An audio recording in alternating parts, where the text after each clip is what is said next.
Hello, my name is Laura. My name is Ruby, and we're here from Telling Tales.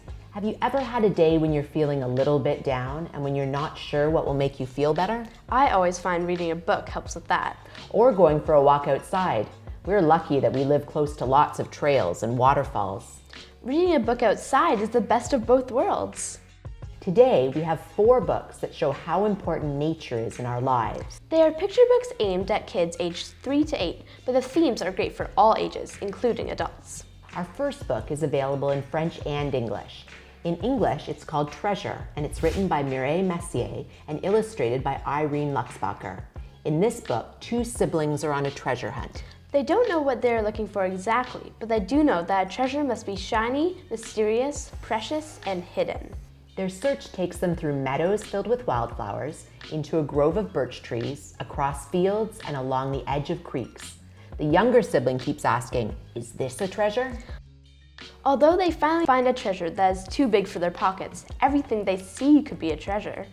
As a grown-up reading this book, it reminded me of how the world looks through the eyes of a young child.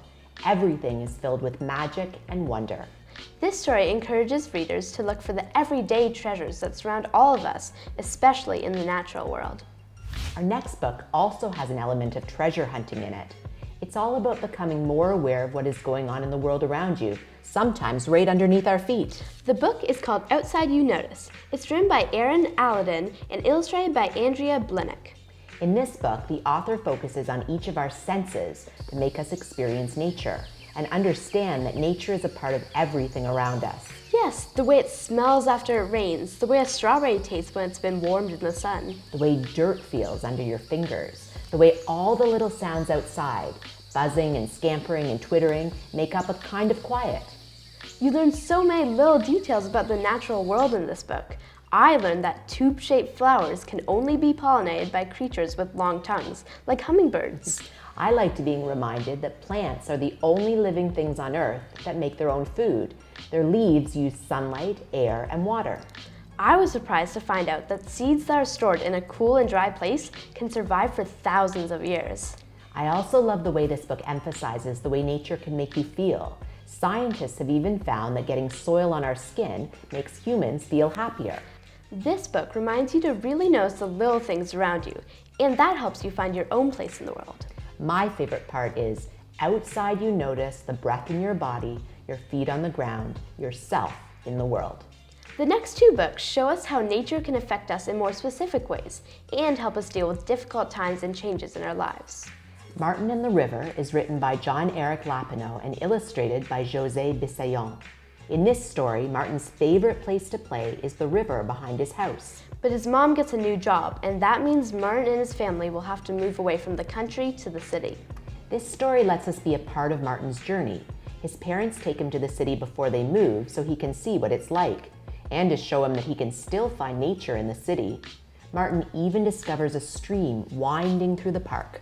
I love that Martin was able to find a way to bring his beloved river with him to his new home, but I'll let you discover that when you read the book.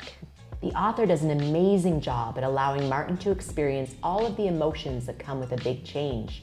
And we see the way Martin's parents support him throughout this journey. And nature itself, in the country and the city, is something constant that Martin can depend on no matter where he lives. The final book is The Bird Feeder by Andrew Larson, with illustrations by Dorothy Leung. In this story, the narrator's grandmother has been living with them since she got sick. She brought her bird feeder, and she and the narrator watch the birds together and draw pictures. It's even the grandchild's job to fill the bird feeder. But things are changing in this story too. The grandmother needs more care than she can get at home, and she moves into a hospice. At first, the narrator is scared to visit Grandma in this new place. But the people there are so welcoming, and they help everyone feel comfortable. And Grandma and the narrator can still do many things together, like drawing and eating Jell-O. There's only one thing missing, so the narrator brings the bird feeder to hang in a tree outside Grandma's window. They continue to watch the birds together, even as Grandma starts to sleep a lot more. In the spring, 3 baby birds hatch, and the narrator is happy that Grandma gets to see them.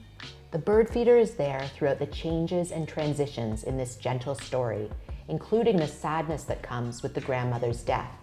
And at the end of the story, the narrator has their own bird feeder that reminds them of Grandma and the bond they share. All of these stories show us different ways nature is a part of our lives. Sometimes nature provides a setting for a treasure hunt, and you never know what you'll find. Nature can also spark your curiosity and make you ask questions about the world around you. Nature can also help you through a big change. You may need to find a way to bring a piece of nature with you to a new home. Nature can also be something you share with someone you love, and it can help you remember that person when they're gone. So grab a book, go outdoors, And happy reading!